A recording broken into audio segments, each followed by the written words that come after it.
O que é o ego e como transcendê-lo? Foi uma pergunta feita aqui em nossa caixa de comentários no YouTube que vamos hoje comentar, neste que é o nosso 57º vídeo em nosso canal. Aqui quem vos fala é o Frater Cassiano Camilo Compostela, de nosso Laboratório Rosa Cruz de Alquimia. Paz profunda. Pois bem, digníssimos, o que é o ego e como transcendê-lo? Tanto a palavra ego vale, em primeiro lugar, sublinhar, quanto também a palavra eu, advém de uma mesma raiz etimológica oriunda do latim que especifica todo o conjunto de qualidades que caracterizam o indivíduo, que vão expressar propriamente a personalidade.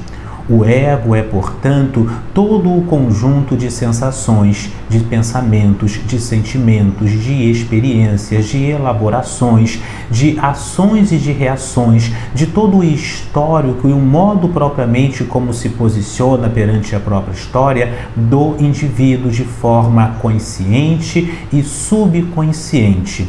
O ego, ele vai ser como que uma espécie de polvo com vários tentáculos.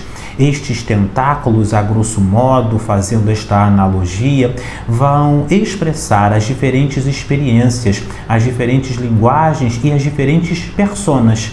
Enquanto que a palavra eu, no senso comum, vai expressar aquele que fala, aquele que se expressa, aquele que se coloca em primeiro lugar ou numa primeira camada, numa primeira instância, como você se qualifica através do seu nome, da sua nacionalidade, através da sua linguagem, dos seus pensamentos primevos. O ego é algo um tanto quanto mais conjuntural. Ele vai envolver não apenas uma única persona, um único eu, mas diferentes eus, diferentes camadas dos seus próprios pensamentos e da sua existência. Nós estudamos até em nosso vídeo sobre Gustav Jung um pouco o termo persona, né? Persona é exatamente, significa aquela máscara que os atores gregos de outrora utilizavam para fazer soar o som da voz com maior potência. Portanto, era persona, person, por onde perpassa o som. E a personalidade é, por extensão, no senso comum, todo o conjunto de elementos que caracterizam a manifestação da individualidade num contexto específico.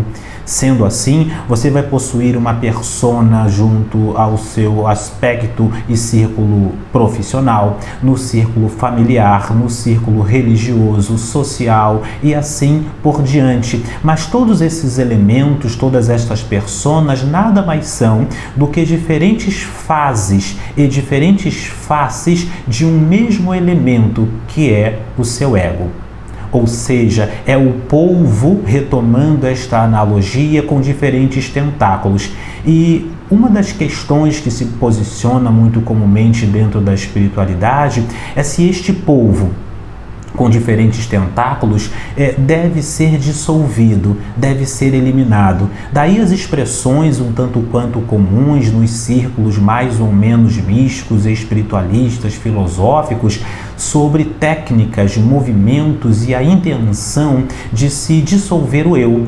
Como dissolver o eu? Como dissolver o ego, como eliminar o ego, como dominar o ego. Enfim, são expressões um tanto quanto violentas e descabidas, visto que o indivíduo não pode livrar-se do seu ego. Caso contrário, ele se elevaria a uma transcendência tamanha que deixaria de existir. Vejam que todos os indivíduos, sem exceções, dignos irmãos e irmãs, que pregam a dissolução do ego, eles o fazem de cima do púlpito do próprio ego, porque para expressar-se em palavras, para estar inserido num contexto, seja esse contexto cultural, religioso, psicológico, filosófico ou quaisquer outros, O indivíduo está falando, expressando-se através de algo específico. E esta especificidade é um dos tentáculos, ou estas especificidades são tentáculos do mesmo polvo que aqui chamamos de ego.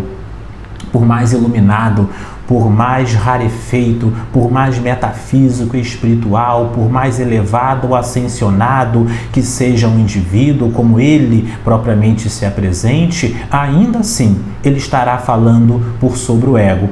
Caso contrário, ele não existiria. O ego é um elemento fundamental para isto que nós chamamos de consciência de vida, de consciência pessoal, particular de vida. Se o indivíduo transcender o ego, ele não está mais aqui. E se não está mais aqui, ele não pode nos dizer, não tem como nos dizer para dissolvermos o nosso ego e encontrarmos o nosso verdadeiro eu. Mas sim, embora essa expressão ela esteja erroneamente colocada tanto em conceito quanto em palavras, a dissolução do ego, a espiritualidade esotérica, a espiritualidade mística e até mesmo as espiritualidades religiosas vão nos apresentar um caminho de contrapartida ao ego.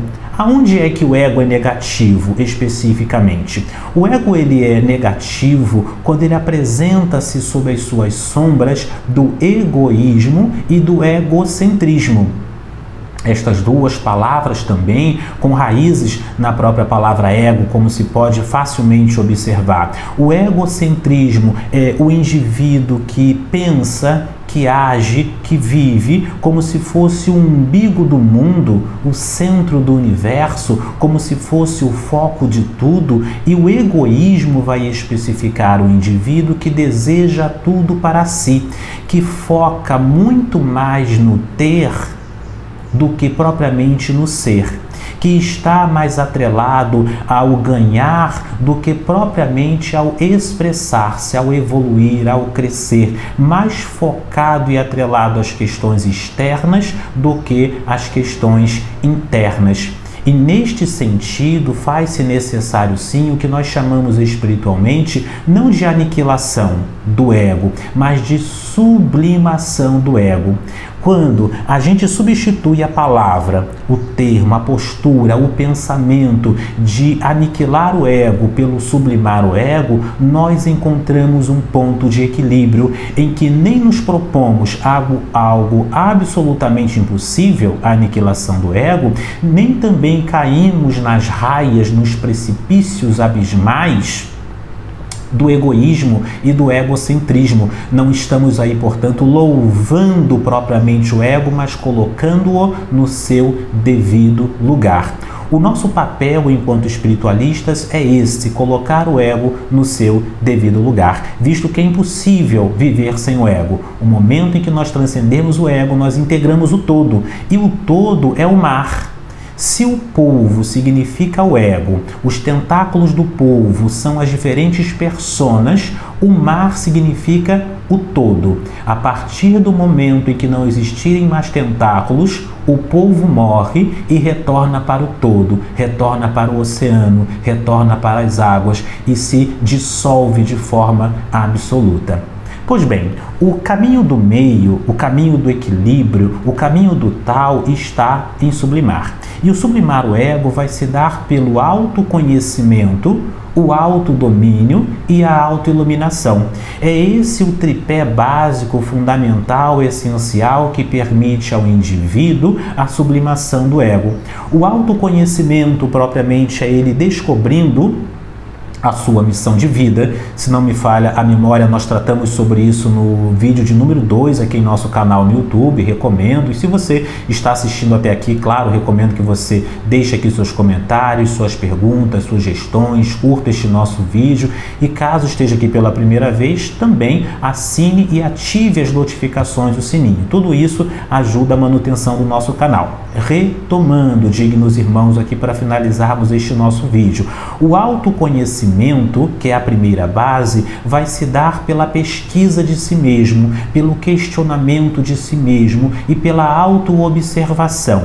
Na medida em que o indivíduo descobre quais são as suas limitações, qual é a sua missão de vida, quais são os seus propósitos, qual é a raiz e o fundamento dos seus desejos, ele vai encontrando um ponto de equilíbrio entre aquilo que ele deve fazer e aquilo que a vida, o universo, propriamente o sistema tenta lhe impor.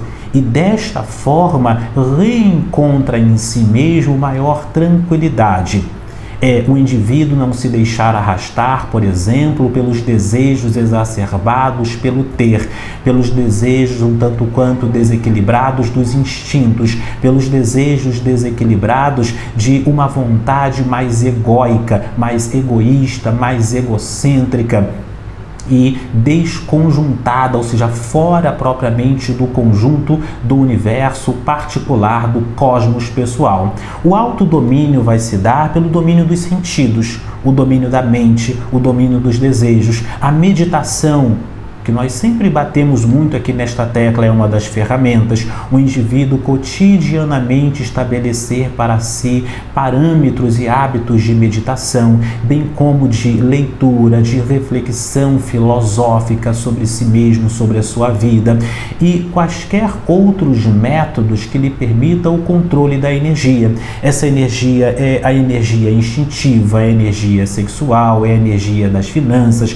é a energia das palavras, a energia dos pensamentos, das emoções, dos sentimentos. Já falamos aqui sobre a diferença entre emoções e sentimentos.